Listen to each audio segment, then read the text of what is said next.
Inilah saat Prabowo dibuat panas atas beberapa pertanyaan oleh presenter Qatar. Presiden terpilih Prabowo Subianto beri jawaban belak-belakan saat ditanya soal kekhawatiran demokrasi di Indonesia yang melemah di bawah kepemimpinan dia.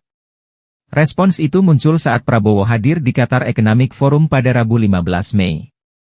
Sejumlah pihak khawatir Anda akan melemahkan demokrasi, apa yang ingin Anda sampaikan kepada mereka, kata presenter di forum itu. Siapa yang khawatir? Respons Prabowo sambil tertawa dengan nada tinggi. Beberapa yang mengkritik Anda mengatakan Anda melemahkan demokrasi. Jadi, yang ingin Anda katakan tidak ada, ujar presenter itu. Kenapa Anda tidak bertanya ke rakyat Indonesia? Prabowo balik bertanya. Prabowo mengaku telah meminta mandat dari rakyat Indonesia melalui pemilihan umum sebanyak 4 kali.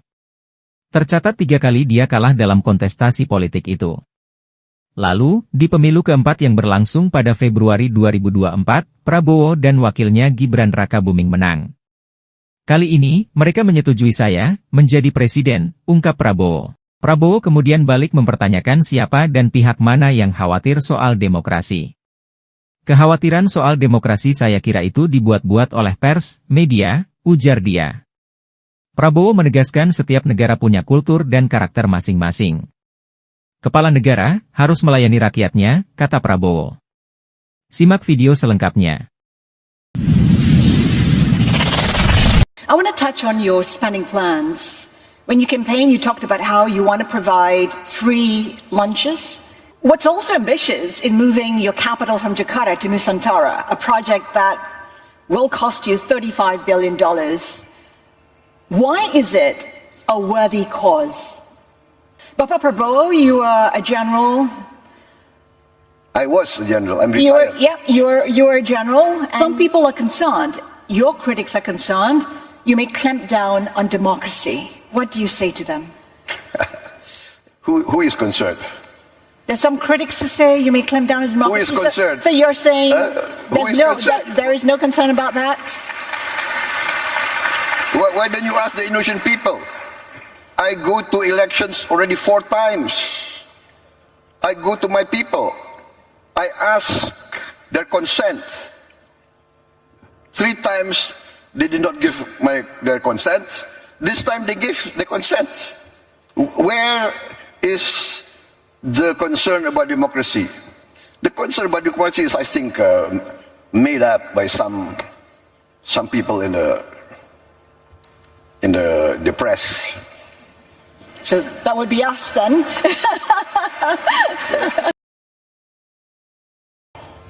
Good morning.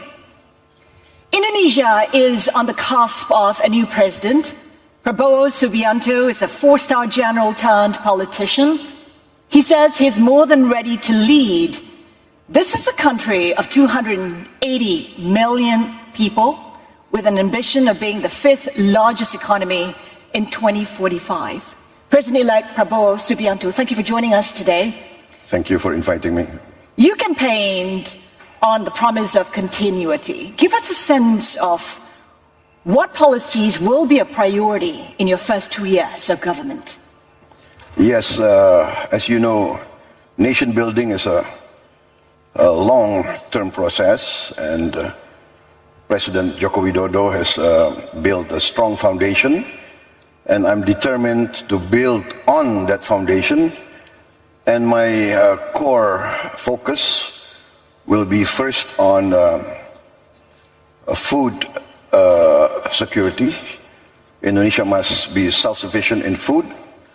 And then energy security, energy self-sufficiency. And we are determined to bring down poverty. In a massive campaign, massive effort. I'm determined to get rid of hunger amongst our people, especially the young. And in the end, we have to concentrate on processing our natural resources.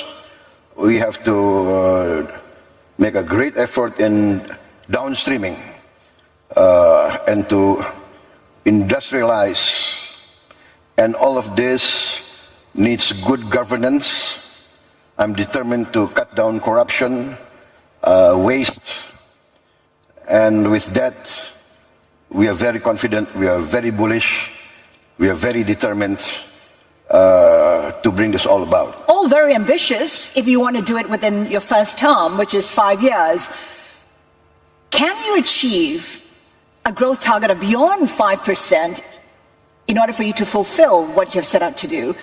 In my conversation with Bapak Joko Widodo, he said that he's laid the foundation, he's implemented all the policies, put in place infrastructure needed for Indonesia to grow at 7%. Can you achieve 7% or more in the 5 years of government? I'm very confident. I've talked to my experts. I've studied the figures.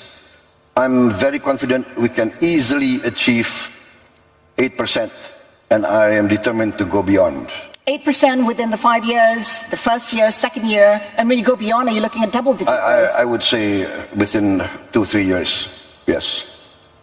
You talked about downstreaming.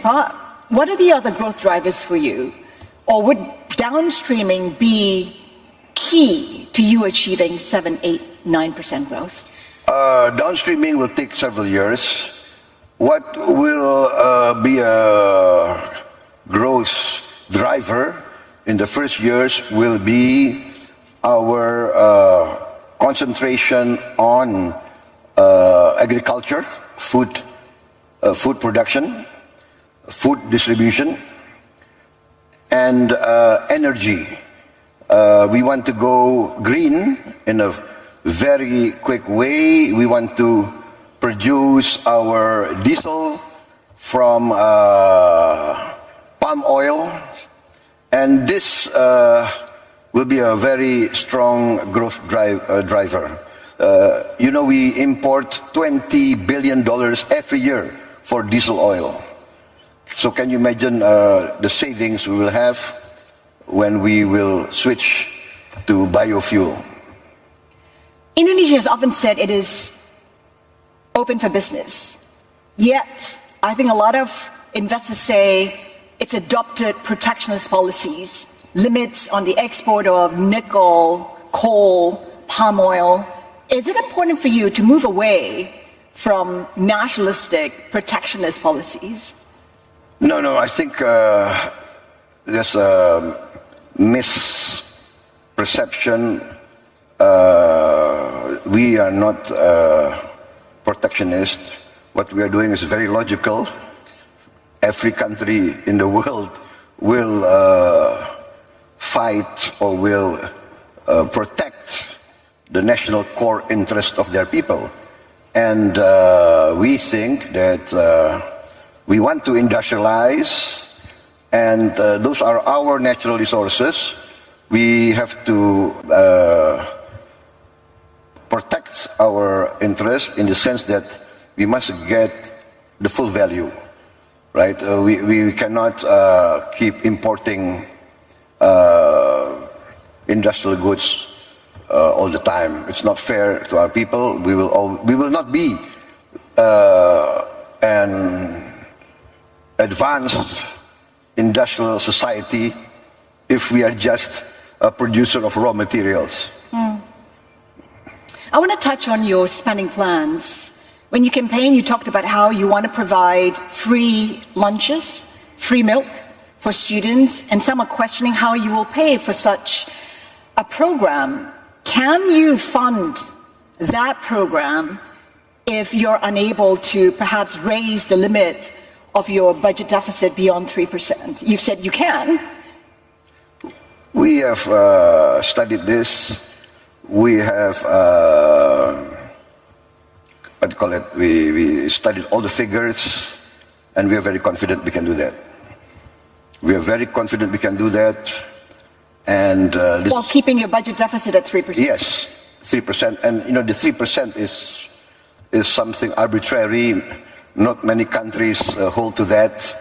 But we have a tradition of prudent fiscal management. I think we have the lowest debt to GDP figure in the world, one of the lowest. And so now I think it's time to be a bit more daring within good governance. So What does that mean? Raising the limit beyond 3? Would 4, 5% still be comfortable, prudent? We calculate that it's a matter of refocusing and cutting down the waste, cutting down the allocation to non-essential activities. So it's a matter of efficient, good governance, good administration, good management. And we are going to introduce, and we are in the midst of introducing e-governance. All Indonesian government institution procurement will go through an e-catalog. We will go digitalization, computerization, and this will increase our tax ratio, our revenue services. We will revamp, and we are very determined to cut down waste. We calculate that we can save a lot of money by cutting down waste, and this will be the growth factor. This will be the growth driver. So we are very confident. What's also ambitious in moving your capital from Jakarta to Nusantara, a project that will cost you $35 billion. Why is it a worthy cause? Why is it important for you to move the capital? The idea of moving the capital has been around since the first years of our independence. Our first president, President Sukarno, broached this idea. First, the idea was to put our capital in a more central location. Number two, Jakarta, its surroundings, and Java is very, very highly populated. So the ecological burden of Jakarta is tremendous. We are facing a rise in the ocean. It's around between 5 to 10 centimeters a year. And so we have to build a giant seawall. That's one of my programs also. But moving the capital is one way to bring growth outside Jakarta, outside Java, and also in the next few years, before the giant seawall can be completed, which will take maybe 10, 15 years, our capital is safe from inundation. Is funding an issue? Because there's been problems in getting foreign funds into the Nusantara project. Will you be reliant on domestic players, the government, to fund this $35 billion project? Yes, $35 billion. But the calculation is we will need 25 years to 30 years to complete this capital. So if you say $30 billion over 30 years, that's $1 billion a year. Indonesia's economy, Indonesia's budget can carry that. So we are very confident. I mean, I believe capital city is a political project, and the main drivers must be the domestic resources, and then the foreign investment will come in later. Bapak Prabowo, you are a general. I was a general. I'm retired. You were a general, and you were with the army for 20 years. You were also 28 years. Yes. 28 years. It's a long time. Some people perhaps feel like your policies will be viewed through military eyes. How do you respond to that? I've been out of the military for what? Maybe more than 25 years. So I think it's just, it's a, what do you call it? It's a non sequitur. It doesn't relate to any. What kind of leadership style do you think you'll adopt as a president? I will be myself. I will be genuine. What does that mean? That means that you are true to your principles, your values, your ideals. And as a patriot, my main value is the well-being of my people. The well-being of my people. My people must be safe. My people must not be hungry. My people must have a good life. That is the dream of every patriot, of every country in the world. Some people are concerned. Your critics are concerned.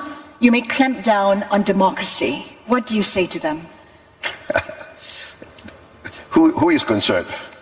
There's some critics who say you may clamp down on democracy. Who is concerned? So you're saying concerned? there is no concern about that?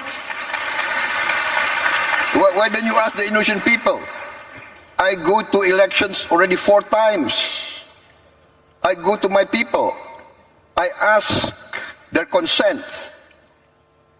3 times they did not give their consent. This time they give the consent. Where is the concern about democracy? The concern about democracy is, I think, made up by some people in the press. So that would be us then. Each country have their own culture, history. Every leader of every country must serve their own people in their own way. So I said, I go to my people. They rejected me 3 times.